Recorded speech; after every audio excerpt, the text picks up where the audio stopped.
This is World Awakenings, the fast track to enlightenment with your host, Karl Gruber. World Awakenings is a podcast dedicated to opening your mind, your heart, and your eyes to the fact that the world's population is now, more than ever, awakening to all things spiritual, metaphysical, and enlightening, and just how they play an all-important role in our daily life. So join Karl on this enlightening experience as he interviews metaphysical and spiritual experts to discuss, debate, and delve deeply into the hows and whys of this worldwide awakening. The law of attraction states that everything is energy and that like attracts like. True spirituality states that the only true reality is that of oneness, unity, and unconditional love and forgiveness. Together, these two are attached at the hip and perform a beautiful symbiotic dance together. Hi, I'm Karl Gruber, author of the brand new book, True Spirituality and the Law of Attraction, Beautiful Symbiotic Relationship. This is a book that will show you how to build a rock-solid personal foundation based on unchanging, eternal, universal truth that shows you how to become a consistent co-creator with the universe to create the life you love to live and live to love. Get your copy today of my new book, True Spirituality and the Law of Attraction, a beautiful symbiotic relationship, and learn how to manifest the life you truly desire to be living. Now available as an ebook or paperback on Amazon.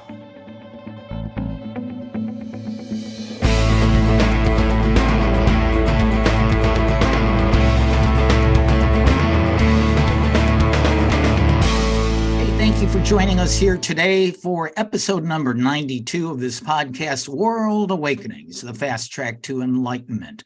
For over 4 years now, this show has pursued a deeper knowledge and understanding of all things spiritual, metaphysical, and enlightening.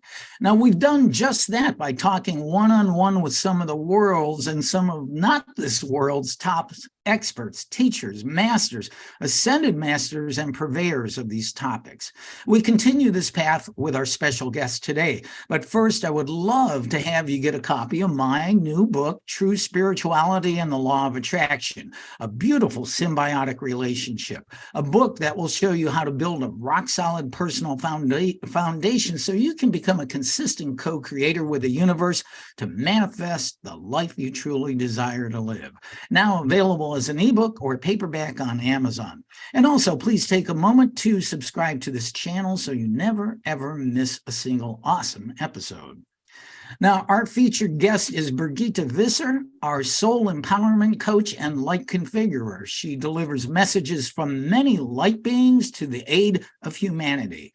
She is a courier for those who wish to convey their messages, and she has many talents and abilities, from being a Reiki master, a practitioner of emotional freedom technique, also known as tapping, certified as a holistic nutrition instructor, a certified advanced meridian psychotherapist, a level 1 quantum touch healer, and so many others.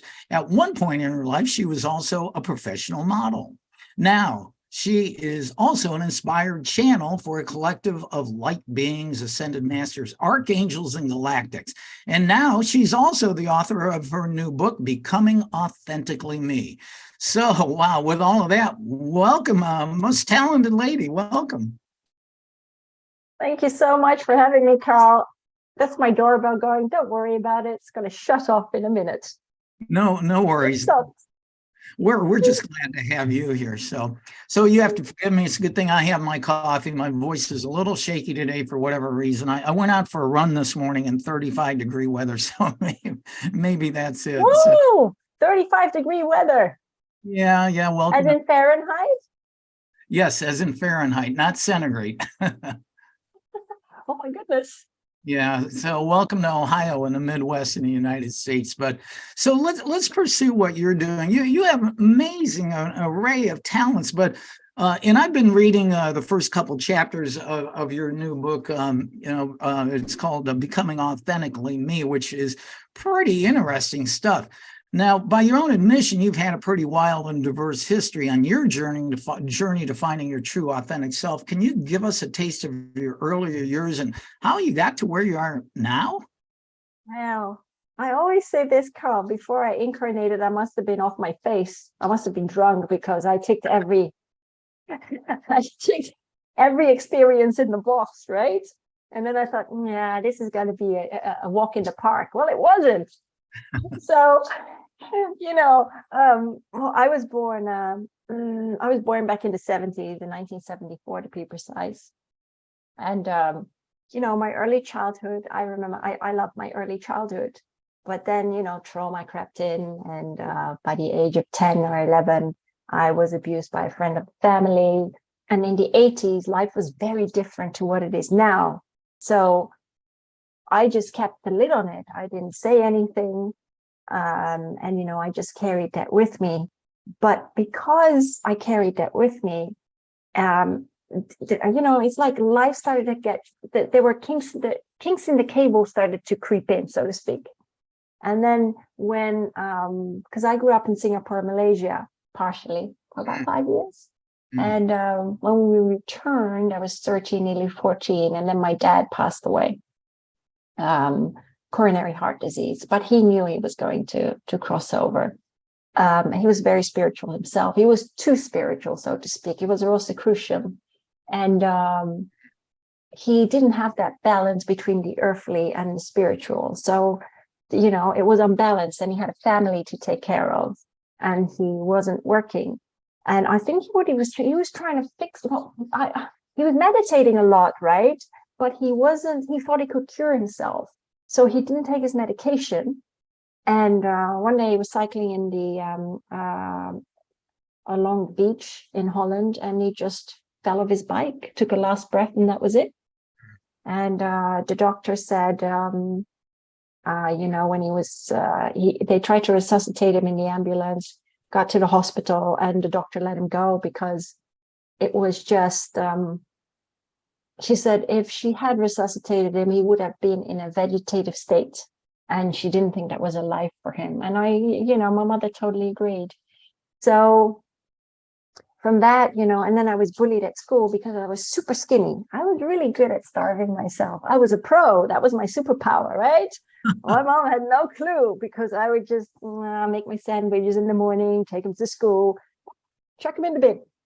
Wow. And it was terrible. It wasn't always like that. But because I got bullied at school as well, and, kids wanted to copy my homework. And because of what happened in my youth, and you're going to think I'm really strange, but if my classroom was here and there was a guy right there in the hallway, right, I would take a completely different route to get to the classroom even if it was 2 doors down, because that's how scared I was of guys. They petrified me, honestly petrified me. And so with my mom, what she did was she put me on a modeling course. Yeah, but that didn't work for me, because I was really like a Quasimodo, the Hunchback of Notre Dame, right, because I carried the weight of the world on my shoulders. And I felt like an ugly duckling. I really, really did. And so my mom put me on this course, hoping that, my self-worth would improve. Well, fat chance of that happening, because I got a hairdresser really liked my look, and he said, well, do you want to be like the showrunner to this hairdresser show? And I'm like, yeah, sure. And the only thing he forgot to mention was my hair was about this long and it became this short, like a pixie. And I was like, oh my gosh. Oh, I felt horrific. I mean, I did do the show, but I felt horrific. But then, how old were you at that point? So I think it was 16 or 17. Okay. So, but the thing is, I mean, yes, I rolled into very traumatic relationships, from verbal abuse and not the physical, but it was really mental abuse. And, but I always say it doesn't matter what kind of trauma you go through, right?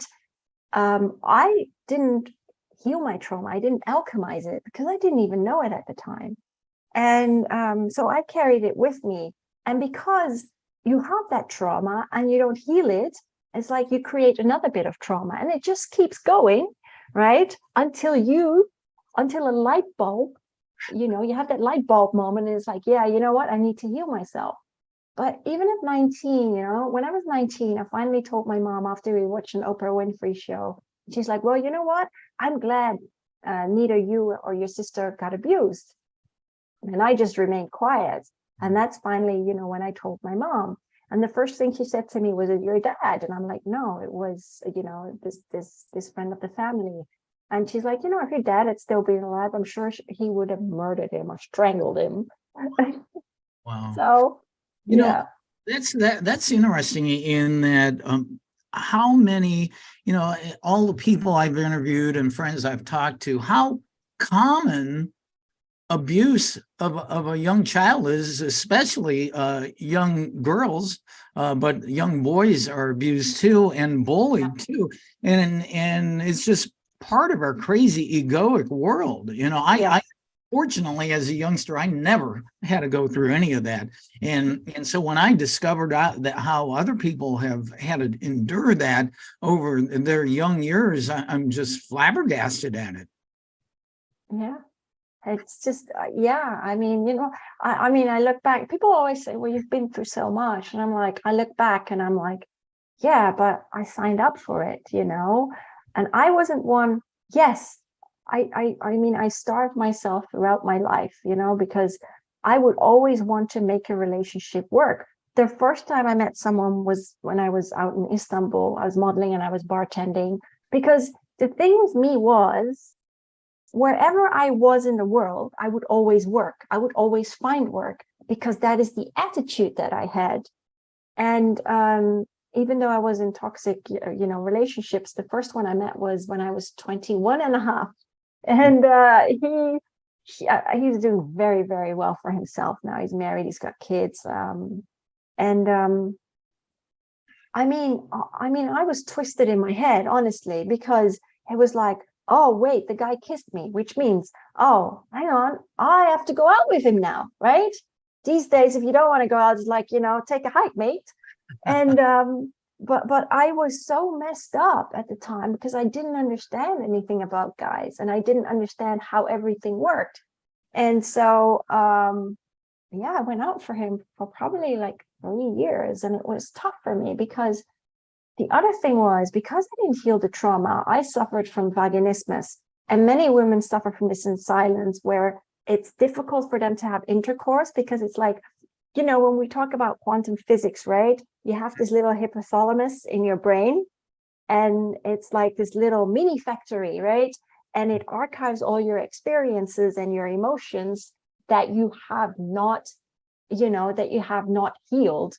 And it's like, oh my God, it was like, excuse me, but there is something, it would send this signal to the neuropeptides, and it was like, it would dock on that receptor, and it's like, something invasive is coming in.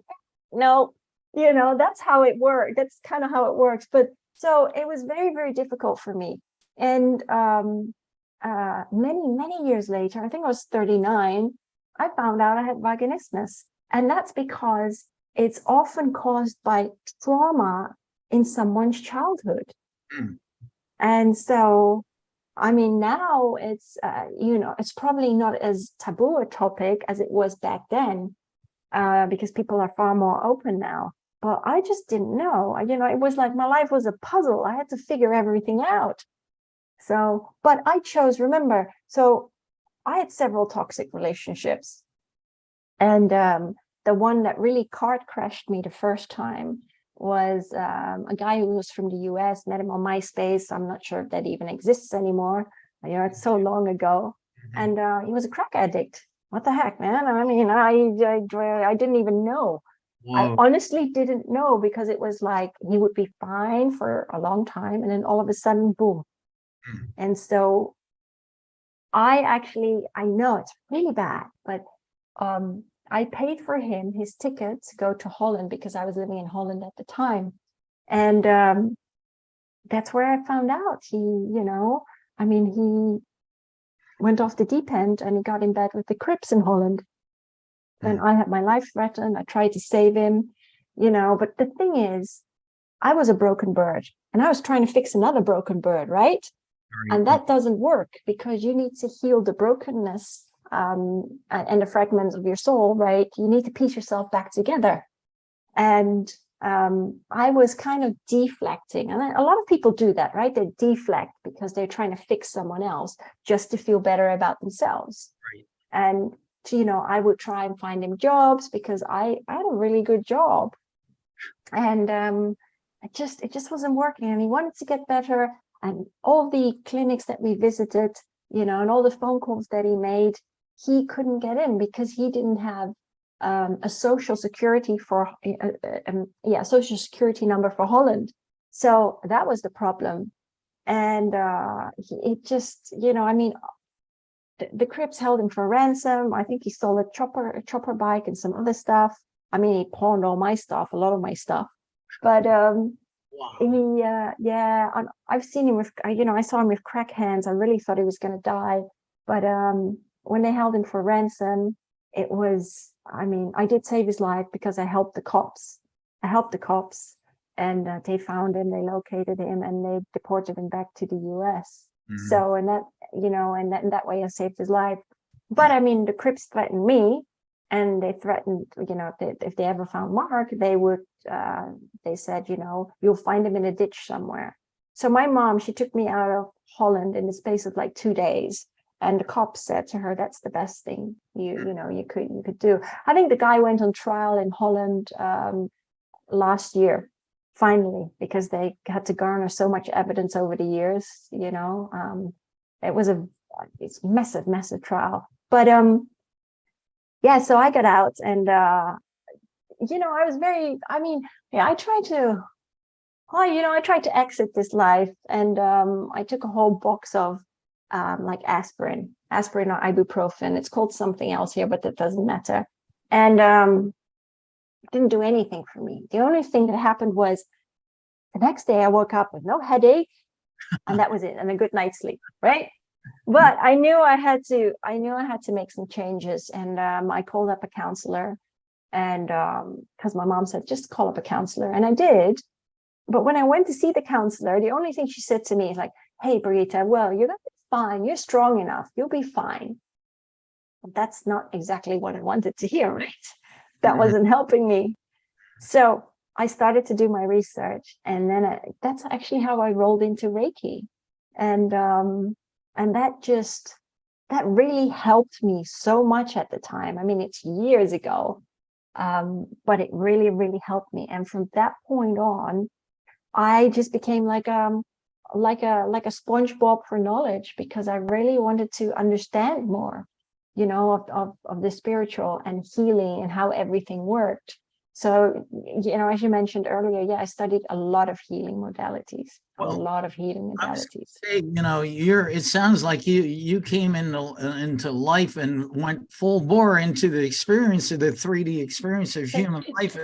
We could make a movie just out of your young life there. And of course, nobody would believe it. No, that's stranger than fiction. But wow, that's amazing. But it sounds to me, you all of these things that you went through, it drove you to a higher level of consciousness and understanding. As you just started to say, you started grasping a hold of all this new knowledge. It must have been quite an eye-opener for you at that point. It was, and for a time, my life seemed to be on track, but Spirit had other plans for me. They were like, oh, we're going to present Brigitte with someone else. Let's see what she's going to do, right? So, when I bought a property out in St. Petersburg when the market crashed back in 2012, in Florida, and this person was so needy. It was unbelievable. He was an amazing teacher. Let me get one thing straight. All these people that I've been with, and all these people that I've come across on my journey of life, I love them all, right? How can I not love them? Because they were amazing teachers to my then very naive soul. I really had to learn. And I wasn't going to awaken. I wasn't going to become more aware if I just had very superficial experiences. And so with this guy, I mean, he moved from an hour away to 2 doors down. Oh, And he was just needy, he was possessive. Then he had a reckless, bless his heart, couldn't pay the lawyer, didn't want to, and then it just snowballed out of control. And then he lost his mom as well. And he'd never experienced loss. So he fell into this very depressive state, right? And there's something, I talk about depression in my book as well. And Archangel Michael, I love him. He's like a Jack the Lad, but he explains, depression from all different angles. But as he says, you can sum it up in one sentence, basically. It's depression is you've shot your mind to hell, right? That's basically what you've done. yeah. Right? Because you ingest so much information and it just presses and presses and it presses upon your heart, right? But you've got to take responsibility for your life. And what did I do? Bad girl again, right? I paid a lot of his bills. I tried to find him jobs, even though I was working and I wasn't exactly legal. But I had a tax ID number, so I was okay. But it didn't matter to me what kind of work I did. I mean, I put weeds in someone's gardens. Who cares? Work is work, right? And I walked dogs. I nannied. I did promotion work. But it got so bad with him because he was very possessive, right? Even though he had a key to my house, he refused to return it, and it just snowballed out of control because I sold my home to get away from him, and then I bought another place, and I was just beyond myself, and I could have gone back to the UK, but I didn't because I felt like a failure. I felt a complete and utter failure because I had to give up my home. And I felt that I could do better. And then I was ripped off by the builders and it became a bit of a money pit. But anyhow, I felt so low within myself. I would often just sit in the dark and scream at spirit, and at God, and just say, I can't do this anymore. I'm so mad at you. And finally I said, but I need help. I really need help. And finally, I got a little breadcrumb, and I picked it up. And it was in the form of my sister. And she had done combo before. And she said, Brigitte, try combo. And I kind of just looked at it. What is it? Yeah, I didn't really read all of it because when I go into a healing experience, I want to go in with no expectations. And so I did see it was about the monkey tree frogs in the Amazon, right? And they scrape the poison from its skin. The frogs don't die, they croak away happily ever after. But what the shaman does is either they burn like 4 points on the top of your skin, right? They burn that away, or they do it on your leg. And the guy did it on my leg, and oh my goodness, I'm telling you, whoa, I was just purging away into this happy yellow bucket, right? And it came out both ways. So I was running to the toilet as well. It was like an internal car wash, Carl. Oh my gosh. And yeah. Where did you do this? It was, a lot of people go to the Amazon to do these things, or Peru. No, it was in Florida, near Gainesville, and I think it was Alachua. And the guy was amazing because, he was licensed and he went to Peru every single year, went into the jungle. And he said as well, took me 4 hours the first time because my ego was battling, so hard. And I always say the ego is like the cop at the standing by the door of your soul, so to speak, right? And it was tough for me. I did it 2 more times after that, and that was so much quicker within 2 hours. But the thing with that was it gave me clarity. It gave me so much clarity. And what I did was, because I wanted to I wanted to change my life. So I took that responsibility. It's People like to blame other people for their troubles, right? Because that's deflecting rather than reflecting. But at the end of the day, right? The only person staring back in the mirror is you.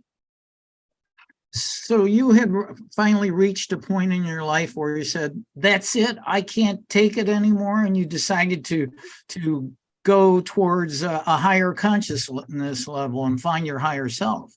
Yeah, absolutely. Absolutely.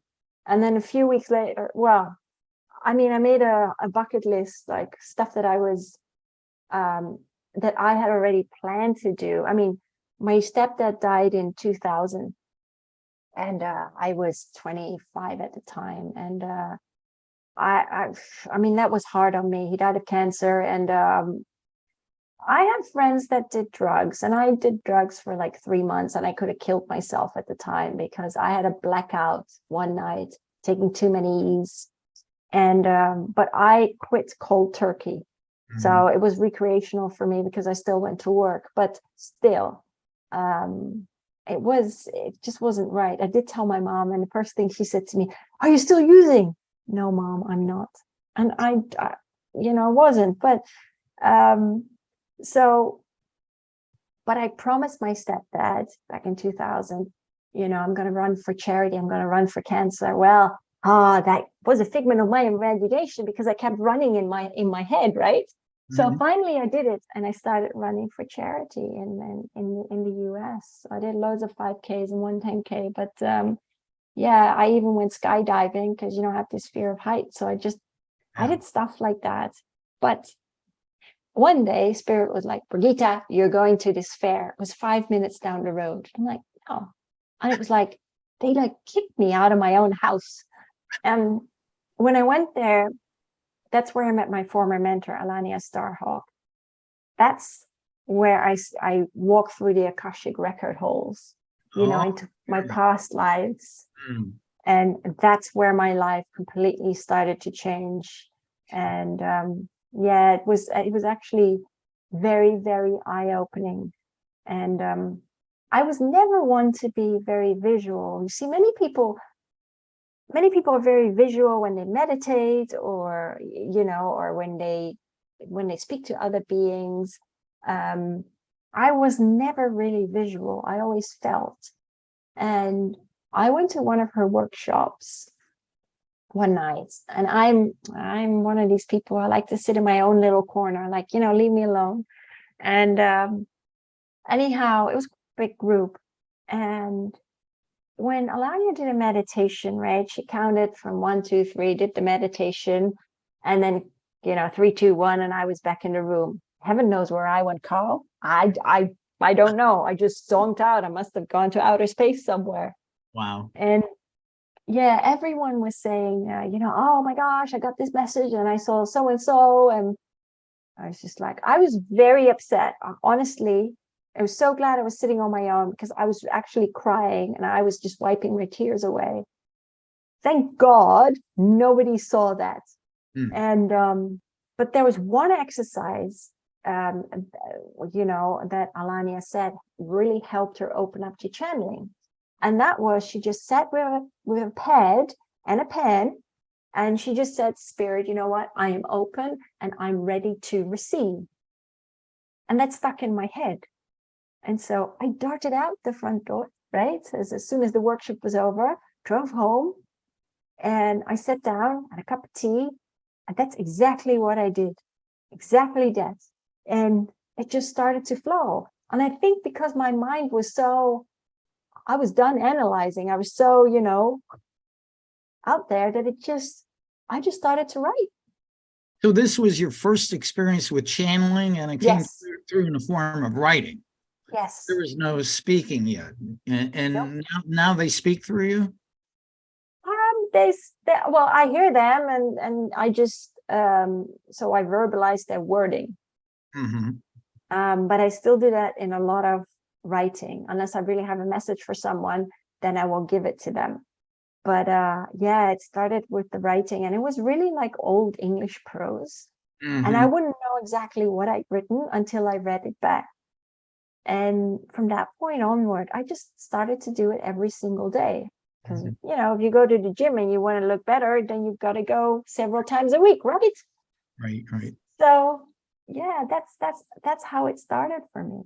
So who are some of these light beings and galactics that speak through you? I know, reading your book that Saint Germain comes through you a lot. Who are some of the other beings? So there's Archangel Michael, there's the Ascended Master Hilarion, Raphael, Archangel Nathaniel. He talks about light language actually. The Ascended Master Thoth, Ma'at, Anubis, the Pleiadians. Yeah. Yeah, the Syrians. Actually, the blue-ray beings are also in there. It's just, it's quite funny, and it's sometimes it's just like, well, I'm Dutch, right? So I always say I'm a bike messenger between the here and there. Well, it's interesting. Past shows I've had Othello the Syrian, who's channeled through Christina Hill. I've had Daniel the Arcturian coming through Tracy Mahan. I've had the council comes through my own mentor, Christy Whitman, who's a pretty well-known lady, and on and on. And it's been very interesting. We've had some of these beings doing light language, and I said, I think you told me earlier you speak some light language sometimes. Yeah, I do. It was one of these things where it's funny.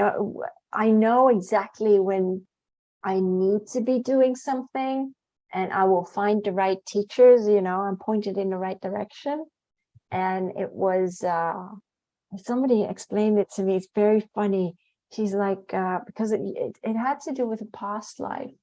And so it stopped me because I was captured by the Atlanteans. I was a mermaid, and I was captured for my voice. And they had these, the Atlanteans love to experiment, and they love to create different species, right? And I was there to help. Oh, how do I put it? I could see it. So they used my voice, the toning of my voice, to align these created species, these half breeds. That's why, and that is one of the reasons why my voice remained so mute for so long. And I was trying, but it wasn't coming out. So I needed to heal that part of my past, one of my past lives. And now it just kind of flows. I mean, I don't get the usual beings. I'll do it in a minute for you. I have many I call them the aquatics. So they're from the Syrian star belt. So I will have the very translucent, I call them octopus heads. That's not their name, but because they do have a body, but you see the tentacles. They're beautiful. And then I have other ones that are very furry and blue, and they've got really big ears. Of course, I do know the Syrians and the Pleiadians, but there are others that have gills in their neck, and then they have what do you call these things, like what butterflies have, the feelers, right? Right. So they're all different beings that I channel, all different beings. And then there's the Council of Ra as well, and they're very harsh in their wording sometimes. But yes, I'm happy to give a demo if you want. Yeah, boy, we'd love to. Light language is very, very unique, and it can be very melodic even. Yes, can. So do we want to put an intent out there? Do we? Let's put an intention out for, this sounds very generic, but it's needed. Let's support reduction of chaos and more peace for humanity right now. We need it now more than ever in the world. Yeah, so that's healing, isn't it? Yeah. Okay, all right.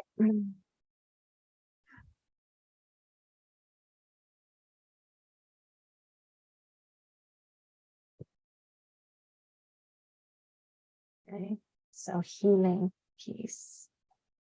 Hashimidit Aniani Kakakali, Hanikikit Sisi Anikakalina, O Paxisi Alemakakania, Uyamakakaini, Hashikiki Latata, Amakakania, Atsisi Hanikatari, Uyakakani, Uyamama, Ushiminina, Uyakakatisima Alimama Papa Yininia. Haha, tisi makalililia. Uya mama iya mama. Ushimini ai. Ushimini akakania mama ya. Tisi. Haya mama hui maya. Haya mama hui mama.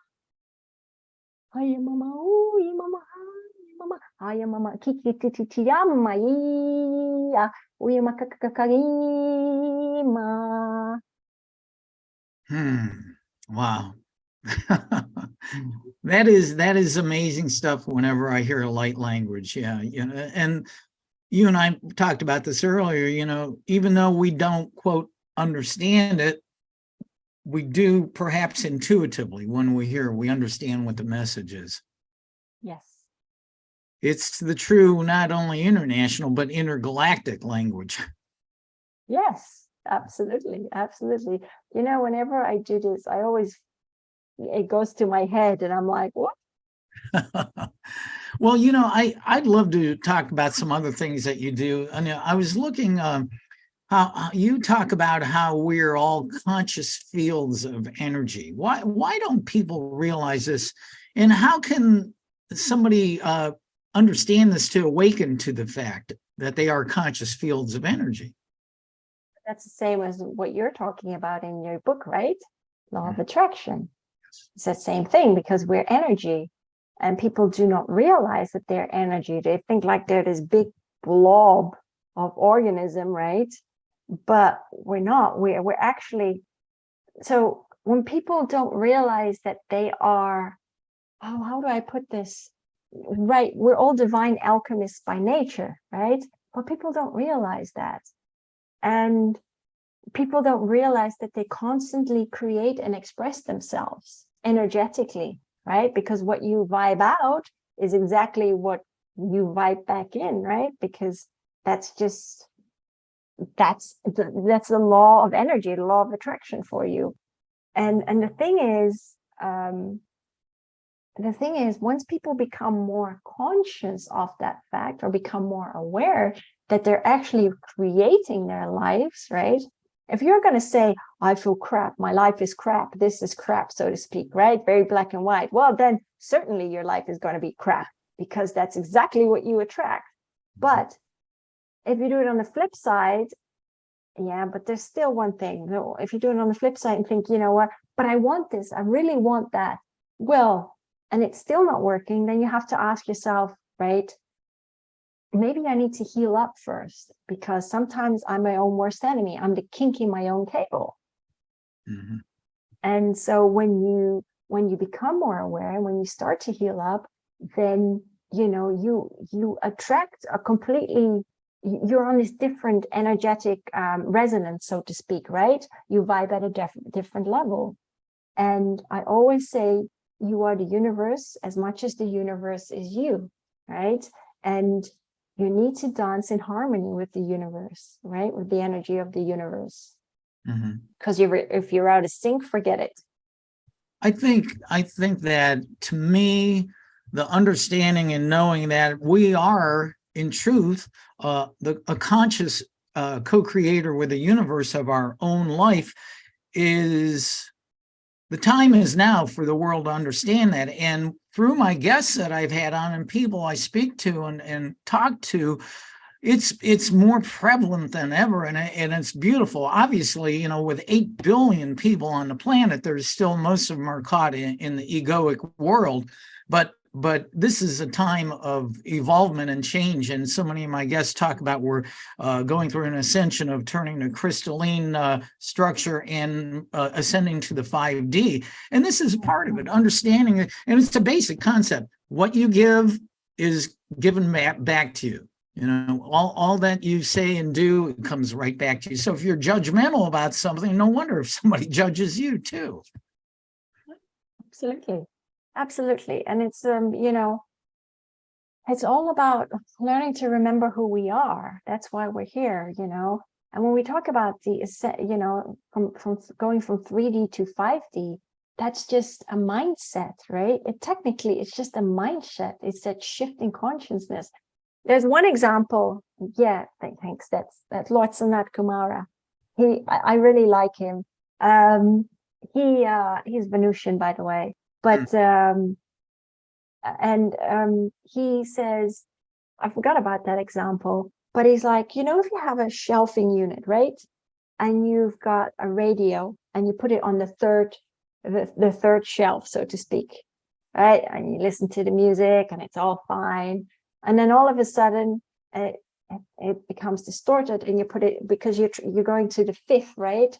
You're changing that mindset, and it's all distorted, right? Because you need to heal up, and you need to try and fix that frequency. And then when you get that, it's like, you know what? It's so much better higher up, because when you're higher up on the shelf and you look down at the world, so to see, you see that from a completely different perspective than when you're on the third shelf, so to speak. And I thought it was quite a good analogy. But it's the same, like the Ascended Master Todd said about 3D and 5D, 3D glasses and 5D glasses when you go to the cinema, right? So when you look through your 3D glasses, you see something completely different than when you take them off and you wear 5D glasses, and all of a sudden you're like, hey, you know what? I get it now. So these are just funny analogies, but it's just a shift in mindset. And you cannot be your authentic self if you keep roaming around in the same experiences and not learning, right? Your experiences are never meant to taunt you. They're here to upgrade you, to level you up, and to make you become more aware of life and understand it. What's the classic line? I think the classic line is, if you keep doing what you've always done, you'll keep getting the same results you've always gotten. But that example of the radio on a higher and higher shelf, I like that. I think A Course in Miracles puts it beautifully. They call it rising above the battleground. You're looking down on the battleground. You're no longer involved in that 3D crap and drama and trauma, but you can actually see it objectively without judgment, which I think is beautiful. I would like to find out about what you do. Let's see. You do something called soul empowering. What exactly is that? It's in the wording, isn't it? It's so soul empowering is so we live in a world where many people have disempowered themselves, right? And because they've given their power away so freely. And it's all about taking that empowerment back, that I am power, right? And empowering yourself, returning to the returning to that trifold flame of the authentic being that you most authentically are. Sorry, that's Saint Germain. So sometimes they'll pop in words and I'm like, well, I'm talking. No, you say that. Wow, gosh, I want an assistant like that. He doesn't even charge anything. But let me tell you something. Do you know what? Now that we're talking about healing, right? So people always think, you know what, when you ask the archangels or the ascended masters or whoever for help, right? It's like, oh, do you think they're going to wave a magic wand or be a fairy godmother, like Cinderella? No, you have to do the work, right? You ask them for help. They will send you breadcrumbs, but you're going to have to do the work, because I'm sorry, if you've been given everything on a silver platter, you're not going to learn anything. I call that taking inspired action, doing the work. Yes. Good one. Yes. Well, I really, like I said, I've had a chance to read a couple chapters of your new book, but let's find out more about your new book, Becoming Authentically Me. And that is capital B, capital E, dash coming. What is this about, and why is the title that way? It's so it was actually the Council of Ra that came with it, because I was like, what does that mean? So yeah, it's BE capital and then dash CON dash ING. And they said, well, if you swap the letters around, right, then it becomes being.com. Now the .com is of course a suffix for worldwide internet. But derived from Latin, it means with or together with. And so they made it being.com. And so when you slice it up even further, COM, it means creation of myself, right? So being the creation of myself, because we constantly create and express ourselves, right? That's what we do. That's our nature. And so that's what it means. So how did this book come about? If I'm correct in this, much of this book was channeled, right? Yeah, a lot of it was channeled. I started writing in 2000, but that was more journaling about my life. And I'd always kept it.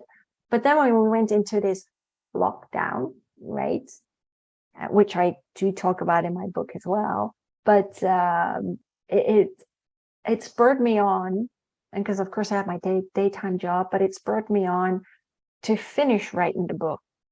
And yeah, it took me another 2 years. 2 years, 2.5 years. Okay. Well, it's pretty interesting, just like you. I mean, your experiences are phenomenal. What you do is amazing. There's another thing in your book that I found interesting. Your book has a graphic of a pyramid, which you explain as being an energetic formulation of the divine built to the sacred geometrical design of the divine blueprint of the universe. I like that. What is that all about? Oh, I mean, so this when I created the cover, I wanted to get it right. I had it in my head, and the designers couldn't get it right, so I made it. Okay. And so they just did the purple background and the other stuff, but I did all the so I did the design within that little person, so to speak.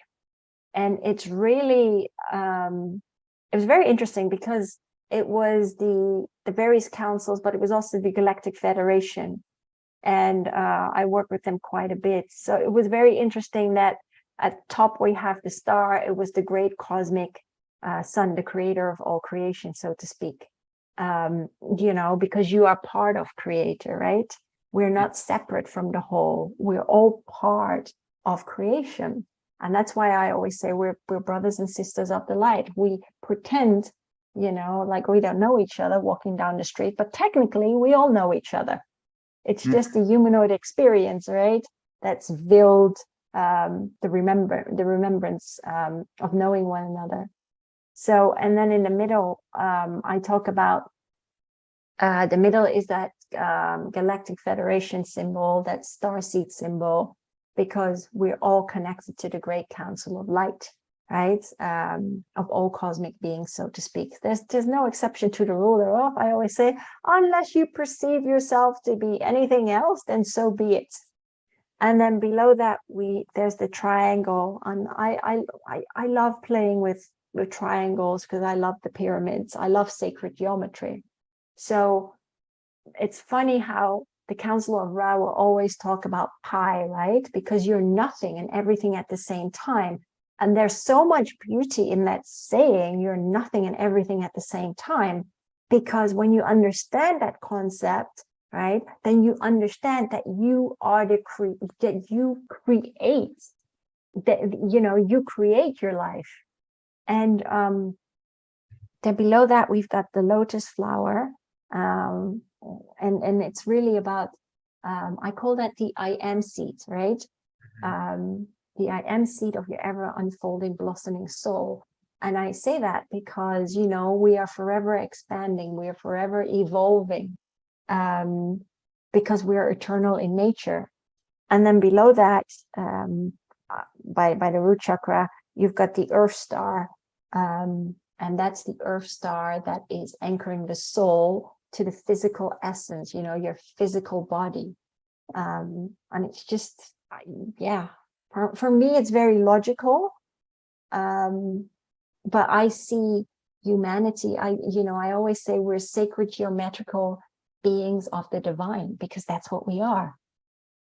And that image that you're talking about, it's similar to if you saw a picture of the 7 chakras, but it's not. I mean, you have little different explanations of those areas. Wow, this is just phenomenal. I'm guessing that where you're at, after all the trauma and drama and crazy times in your younger days, you're probably feeling pretty good, in a good place these days. Yeah, I do. And I think it's because, I understand my experiences, and it doesn't mean that my life is always a bed of roses. I can give you one classic example. I lost all my savings, I think 2 years ago, through a bad investment. My mom did the same investment. It was a massive scam on a massive scale here in the UK. But my mom got her money back within a space of 3 weeks. It took me nearly a year, but Spirit just said to me, Brigitte, you have a job, right? You've got a roof over your head. And I'm like, yes. Well, what's the problem? Just get on with life. And they were right?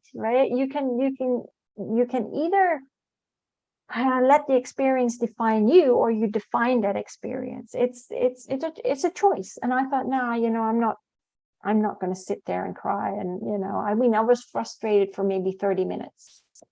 And my mom felt so bad, because she's the one that advised it, right? I said, Mom, it's okay. Don't worry about it. It's fine. Because I'm very easy like that. My experiences don't really get to me, because I'm just like, yeah, you know what? Doesn't matter what gets thrown in my way. I'll deal with it. It's an attitude thing.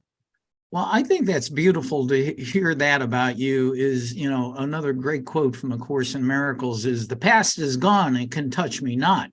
And if everything is energy, and our memories of the past are simply that, just energy, they can't be anything else. They're in the past, and it's a memory.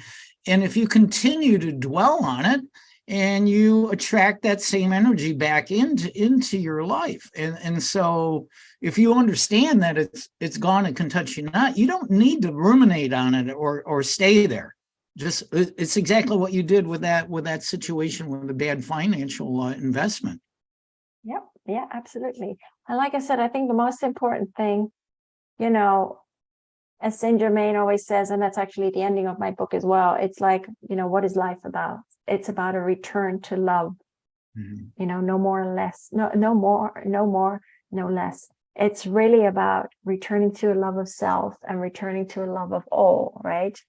And he's actually right in saying that.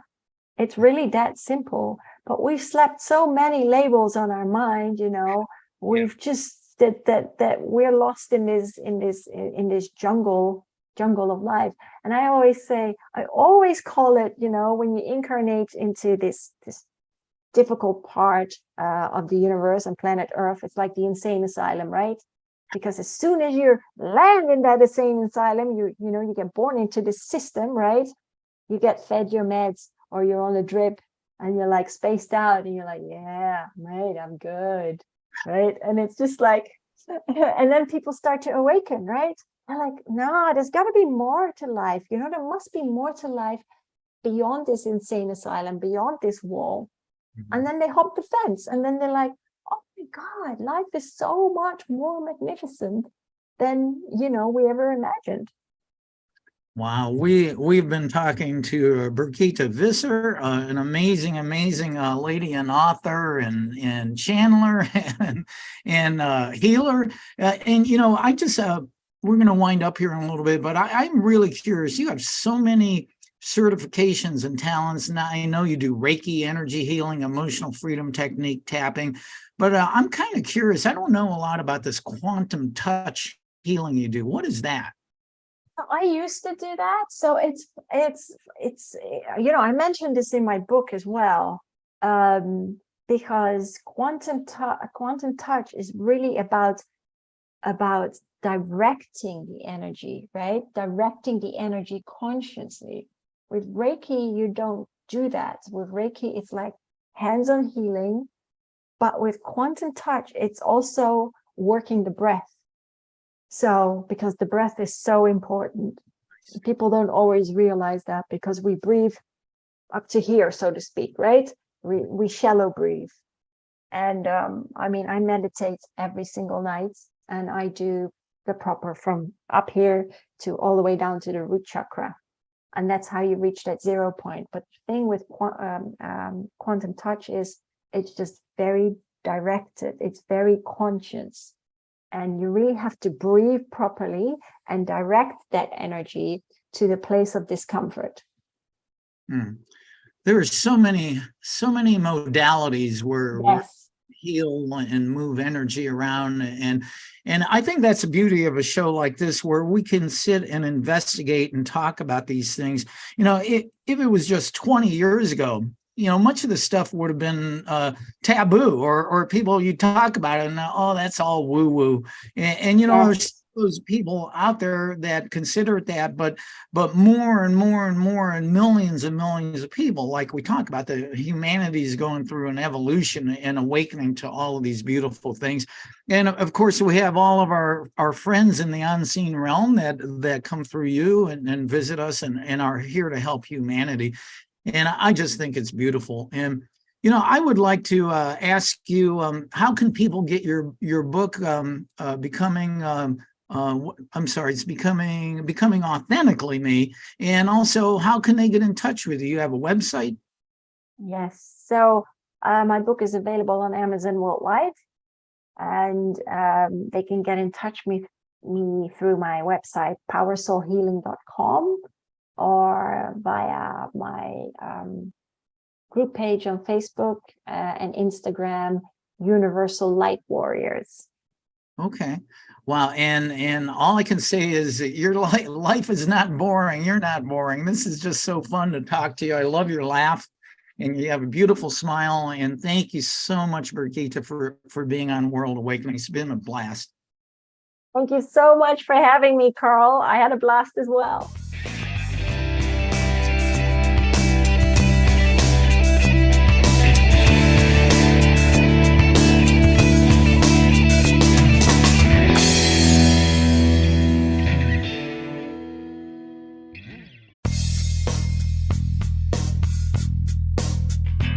This has been another episode of World Awakenings, the fast track to enlightenment with host Karl Gruber, a certified law of attraction life coach.